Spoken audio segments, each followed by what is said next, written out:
नमस्कार, बहुत स्वागत है आपका स्वराज एक्सप्रेस में और मैं हूं आपके साथ शिवांगी। बुलेटिन की शुरुआत कर रहे हैं बड़ी खबर के साथ। राजधानी रायपुर से मिल रही है।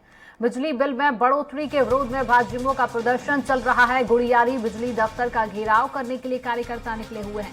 पूर्व मंत्री राजेश मूणत के नेतृत्व में प्रदर्शन हो रहा है। बिजली दर की वृद्धि, सुरक्षा निधि में मनमानी वसूली का विरोध कर रहे हैं। बैरिकेड तोड़कर बिजली ऑफिस के परिसर में कार्यकर्ता घुसे हुए हैं। कार्यकर्ताओं ने बिजली ऑफिस का मुख्य गेट भी तोड़ दिया है।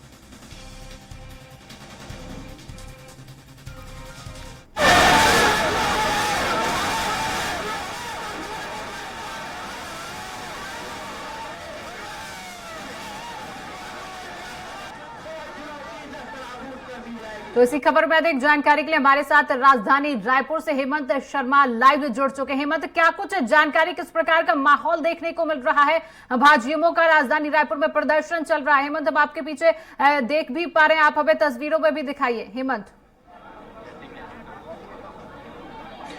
देखिए, गुड़ियारी दफ्तर बिजली दफ्तर के सामने मैं मौजूद हूं और यहां पर भाजयुमो का प्रदर्शन चल रहा था पूर्व मंत्री राजेश मूणत के नेतृत्व में। और जो मुख्य गेट है बिजली दफ्तर का, उसको कार्यकर्ताओं ने तोड़ दिया। उसके बाद अंदर घुस गए थे, काफी देर तक धरने में बैठे थे। फिर बिजली दफ्तर के अधिकारी यहां पर आए, बातचीत कुछ हुई है, उसके बाद धरने को समाप्त किया गया। पूर्व मंत्री राजेश मूणत है, उनसे बातचीत करते हैं। ये बड़ा प्रदर्शन आप लोगों ने किया था, कुछ बातचीत हुई है अधिकारियों से? भाई, सामान्य रूप से छत्तीसगढ़ की सरकार ने आम जनता से वादा किया कि आपका बिजली बिल हाफ होगा। बिजली बिल हाफ तो नहीं हुआ। जनता उसको लेके परेशान। 2 साल से कोविड काल चल रहा था, उसमें अलग परेशान थी। छत्तीसगढ़ सरकार कंगाली की ओर जा रही है पूरी। सीएससी भी कंगाल हो गया मुफ्त में।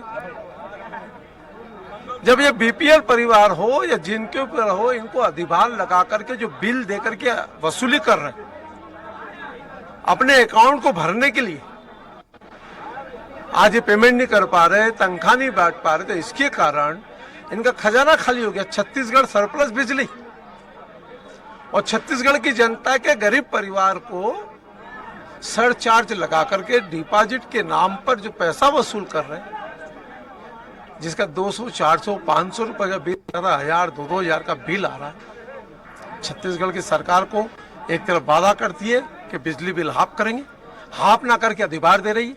दूसरा, वहीं छत्तीसगढ़ सरकार उद्योगपतियों को सब्सिडी दे रही है। ये भी दुर्भाग्यपूर्ण है। छत्तीसगढ़ का मजदूर, किसान, बेरोजगार, नौजवान चारों तरफ तरस हो गए। बिजली का बिल नहीं पटा पा रहे, उसको अधिभार देंगे और उद्योगपतियों को सस्ते में बिजली देंगे और उनको सब्सिडी देंगे। यही दोहरी नीति के विरोध में आज भारतीय जनता पार्टी, भारतीय जनता युवा मोर्चे के कार्यकर्ता जनता के साथ प्रदर्शन करने आए। कुछ बिजली बिल भी दिखा रहे थे आप लोग, क्या बोले अधिकारियों को दिखाया तो अधिकारी ने कहा है अभी ऑर्डर नहीं आया। ये भी एक दुर्भाग्यपूर्ण बात है। मुख्यमंत्री जी घोषणा कर दी, लेकिन ऑर्डर आज तक नहीं पहुंचा है। हमने कहा क्लियर करो क्या है, तो उनका भी इसका सर्कुलर आया है, ऑर्डर नहीं आया है साहब। उन्होंने कहा है कि हम गरीब परिवार की बिजली ने, हमने एक ही बात की, किसी को काटोगे नहीं, अधिभार समाप्त हो, उसका ऑर्डर जन तक पहुंचा, उसका तब तक वो नहीं होगा। शिकायत की है आप लोगों ने, काफी लोगों का बिजली काट दिया गया है। स्वाभाविक रूप से उनका बिल इकट्ठा करके हमारे कार्यकर्ता आएंगे और उनको जुड़ाने की कोशिश करें। ये प्रदर्शन यहाँ पर चल रहा था और तमाम बीजेपी के कार्यकर्ता मौजूद थे और कुछ अधिकारियों से बातचीत हुई। हालांकि लिखित आदेश यहाँ पर मांगने की बात हो रही है, लेकिन जिस तरीके से बिजली बिल काटने का विरोध यहाँ पर हो रहा था, ये आगे चलकर प्रदर्शन उग्र और हो सकता है। अधिकारियों से भी फिलहाल बातचीत हुई है, उसके बाद अभी धरना समाप्त किया गया है। हेमंत, अधिकारियों की तरफ से क्या कुछ आश्वासन आया है?